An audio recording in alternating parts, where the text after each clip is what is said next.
बिस्मिल्लाहिर्रहमानिर्रहीम। Welcome to our YouTube channel A to Z physics. बच्चों, इस चैनल पे मैंने तीन इक्वेशंस ऑफ मोशन जो हैं उसको डिस्कस किया है, और इन इक्वेशंस के ज़रिए मैं आपको बेसिक फ़िलासफ़ी और आइडियोलॉजी समझाने की कोशिश कर रहा हूँ। बच्चे, मोस्टली स्टूडेंट ये क्वेश्चन पूछते हैं कि सर कैसे कंसेप्चुअली साउंड होना चाहिए, कैसे हमारा कंसेप्ट क्लियर होगा। तो मैंने कोशिश की है कि मैं आपको तीन इक्वेशंस के ज़रिए ये समझाने के काबिल हो सकूं कि कैसे कंसेप्ट की दुनिया की तरफ पहला कदम कैसे बढ़ाया जाएगा। बच्चों, जो इक्वेशंस हैं वो मैं डिस्कस कर चुका हूँ। 10-10 मिनट्स की वीडियो जो है वो इसी चैनल पे अपलोड हो चुकी हैं। कुछ स्टूडेंट्स जिन्होंने मेरे साथ रब्ता किया है वो कह रहे हैं कि सर हमें इस बात की समझ नहीं आ रही है कि हाइट जो है वो ग्रेविटी के साथ डायरेक्टली कनेक्टेड है या हाइट ग्रेविटी के साथ इन्वर्सली प्रोपोर्शनल है। सेकंड इक्वेशन जो है वो S equal to V I T plus half A T square, S equal to V I T plus half A T square. Free falling body के लिए अगर देखा जाए बच्चे, आपको बाकायदा नज़र आ रहा है वी आई जो है वो ज़ीरो है और ए जो है वो जी के बराबर है। एस की जगह हम जो है एच पुट कर देंगे और आपके पास जो फाइनल इक्वेशंस आ जाएगी जो कि आपको नज़र आ रही है, that is H is equal to 1/2 G T square. अब इस इक्वेशन के ज़रिए मैं आपको ये समझाने की कोशिश करूँगा कि जी के साथ डायरेक्टली कैसे प्रोपोर्शनल होगा।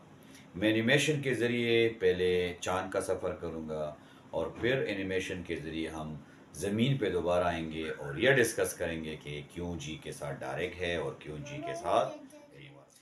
बच्चों, चांद पे हम आ चुके हैं और फिलहाल हमने बाल को स्टिल रखा हुआ है, और बाल को स्टिल रखने से पहले मैं आपको कुछ इन्फॉर्मेशन देना चाहता हूँ। चांद की जो ग्रेविटेशनल एक्सेलरेशन है वो ज़मीन से कम है, ऑलमोस्ट जो है वो 1.6 है, तकरीबन 6 टाइम्स जो है वो कम है। तो जो चांद पे जो वेलोसिटी में चेंज आएगा ना, स्पीड में, वो 6 टाइम्स कम होगा। मैं आपको आसान अल्फाज में समझाता हूँ। अगर चांद से कोई बॉडी नीचे आएगी ना, तो हर सेकंड में 1.6 की जगह मैं 2 लेता हूँ। 1.62 के करीब है या 1 के करीब है, 2 के करीब है। 1.6 की जगह मैंने 2 ले लिया है। तो चांद पे जब बाल नीचे की तरफ आएगा, देखें आपको स्क्रीन पे नजर आ रहा है, हमने बाल को रोका हुआ है। स्क्रीन पे क्या नजर आ रहा है? 2 मीटर पर सेकंड। इसका मतलब है कि एक सेकंड में जो इसकी स्पीड है वो 2 मीटर पर सेकंड हो चुकी है। अगले सेकंड में जो इसकी स्पीड है बच्चों, अभी आपको नजर आ जाएगा, ये रहा 4 मीटर पर सेकंड हो गई। अगले सेकंड में इसकी स्पीड जो है वो 6 मीटर पर सेकंड हो जाएगी। अगले सेकंड में जो इसकी स्पीड है वो 8 मीटर पर सेकंड हो जाएगी।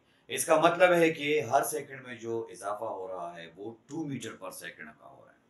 4 सेकंड का टाइम मैंने दे दिया है चांद पे, और जो बाल ने हाइट कवर की है देखते हैं वो ज्यादा है, या 4 सेकंड टाइम में दे रहा हूं जमीन पे, और मैं देखना चाहता हूं कि क्या ये बाल जमीन पे हाइट ज्यादा कवर करेगा या चांद पे ज्यादा कवर करेगा।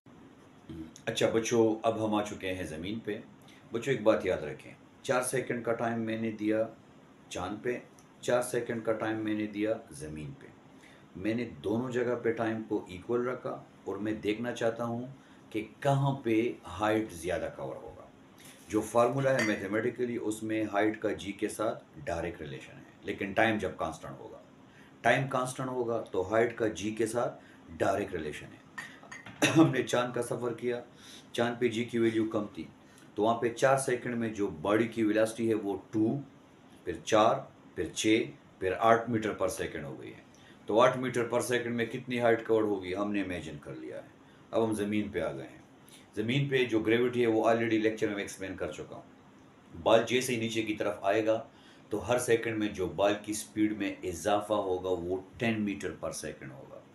पहले सेकंड में जो बाल हमें नज़र आ रहा है, अब इसकी स्पीड जो है वो 10 मीटर पर सेकंड हो जाएगी। इसका मतलब क्या है कि ज़मीन ने एक सेकंड में जो स्पीड में चेंज लेके आया है बाल का, वो 10 मीटर पर सेकंड है। दूसरे सेकंड में आप चेक करें बच्चों, दूसरे सेकंड में जो इसकी स्पीड है वो 20 मीटर पर सेकंड हो गई। तीसरे सेकंड में जो इसकी स्पीड है वो 30 मीटर पर सेकंड हो जाएगी। 30 मीटर पर सेकंड का क्या मतलब है कि हर सेकंड में जो इजाफा हो रहा है वो 10 मीटर पर सेकंड से। चौथे सेकंड में क्या हो जाएगा? 40 मीटर पर सेकंड। कंक्लूड करते हैं। कंक्लूजन कैसे करेंगे? देखते हैं। कंक्लूजन जो है वो 4 सेकंड मैंने चांद पे दिए और 4 सेकंड मैंने ज़मीन पे दिए।